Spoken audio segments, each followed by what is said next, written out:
शिवराय मित्रांनो, हर हर महादेव मित्रांनो.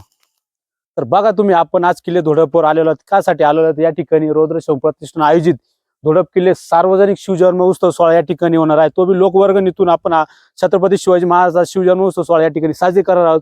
या ठिकाणी बघा, हा अखंड हा धोडप किल्ला या ठिकाणी गेल्या 6 वर्षापासून रौद्रशंभ प्रतिष्ठान शिवजन्म उत्सव साजरे करत आहेत. तर आज रात्री ठीक 8 वाजता जागरण गोंधळाचा कार्यक्रम होणार आहे व रात्री महाराजा दीप महोत्सव म्हणजे शिवजन्म उत्सव सोहळा व दीप महोत्सव पण रात्री ठीक 12 वाजता होणार आहे. सकाळी ठीक 9 वाजता महादरवाज्यातून छत्रपती शिवाजी महाराजांची पालखी सोहळा पण निघणार आहे. तसेच 11 ते 12 वाजता व्याख्यान पण होणार आहे सचिन काकडे पाटलांचं व 12 नंतर महाप्रसादाचा कार्यक्रम होणार आहे. तर आपण नक्की पुढील व्हिडिओ पण बघा. रौद्रशंभ प्रतिष्ठान आयोजित सार्वजनिक शिवजन्म उत्सव सोहळा बुलढाण्याचे ग्रामस्थ आपल्याला ट्रॅक्टरवर साहित्यावर नेऊन देत आहेत. तर बघा तुम्ही, तसेच पुढे आपले सहकारी पण आपल्या सोबत आहे. तसं आपण नक्की पुढील व्हिडिओ बघा. जय शिवराय. शिवराय. तर आपण आज आलेलो आहे धोडपगडावर. आज आहे 18 फेब्रुवारी. तर उद्या जो महाराष्ट्राचा सर्वात मोठा सोहळा आहे, शिवजयंती सोहळा, रौद्रशंभू प्रतिष्ठान आयोजित दुर्ग धोडपवर शिवजन्मोत्सव सोहळा मागील 6 वर्षापासून होतोय. हे 7वं वर्ष आहे 2026 मध्ये. आज आपण इथं पायथ्याला आता गडावर आलोय. आज रात्री गडावर प्रामुख्याने पारंपरिक पद्धतीने जागरण गोंधळाचा कार्यक्रम होणार आहे. त्यानंतर रात्री 12 वाजता दीपोत्सव आपण साजरा करणार आहे दिवे लावून. आणि तसेच पुढची रूपरेषा सुधीर भाऊ सांगतील उद्याच्या दिवशी. उद्या 19 फेब्रुवारी शिवजन्मोत्सवानिमित्त पालखी मिरवणूक निघणार आहे. त्याच्यानंतर अन्नपूर्णा मातेच्या मंदिरामध्ये भोजनाचा कार्यक्रम राहील आणि तिथून पुढे कार्यक्रमाची सांगता राहील. धन्यवाद सुधीर भाऊ. धन्यवाद. बोला कृष्ण भाऊ. शिवजयंती हा उत्सव महाराष्ट्रात बऱ्याच दिवसापासून साजरा केला जातो. पण शिवजयंती साजरा करत असताना एक आदर्श उदाहरण जर म्हणायचं तर रौद्रशंभू प्रतिष्ठान यांनी मागील 6 वर्षापासून धोडपगडावर आहे ना एक शिवजयंती उत्सव सुरुवात केलेला आहे. ऐतिहासिक पद्धतीनं एकदम असा संस्कृतीला शोभल असा उत्सव या रौद्रशंभू प्रतिष्ठानना एक त्याची परंपरा सुरू केली आहे. आजचं 7वं वर्ष आहे. आज आम्ही या गडावर आलेलो आहे. आणि तुम्ही पण या वर्षी नाही शक्य झालं तर पुढल्या वर्षी या.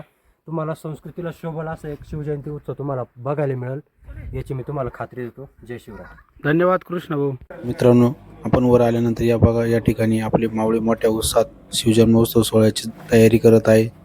बघा तुम्ही, तर या ठिकाणी तसेच पालखी सजवण्याचे काम पण मोठ्या उत्साहात या ठिकाणी चालू आहेत. तसेच आपण बघा पुढे आई जागरण गोंधळ मोठ्या उत्साहात या ठिकाणी साजरे होणार आहे. तर चला आपण नक्की पुढे बघा. जय शिवराय.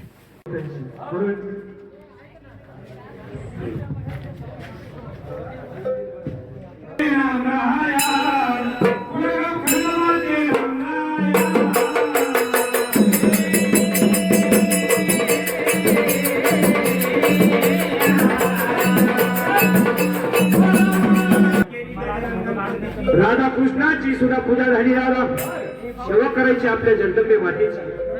आपण चांदोड घेतले त्याच्यामुळे आमच्या चांदोडची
आपण सर्वांनी आई साहेबांचं जे जागरण गोंधळ आपण मोठ्या उत्साहात बघितला असेल, तसेच या ठिकाणी आपल्या उद्या होणाऱ्या शिवजन्मोत्सव सोहळ्याची जोरात तयारी चालू आहे. चला तसेच आपण पुढील व्हिडिओमध्ये नक्की बघा की श्री छत्रपती शिवाजी महाराजांचा पालखी सोहळा तसेच शिवव्याख्यान पण या ठिकाणी मोठ्या उत्साहात होणार आहे. तर चला तर आपण नक्की पुढील व्हिडिओ बघा. जय शिवराय, जय शंभूराजे.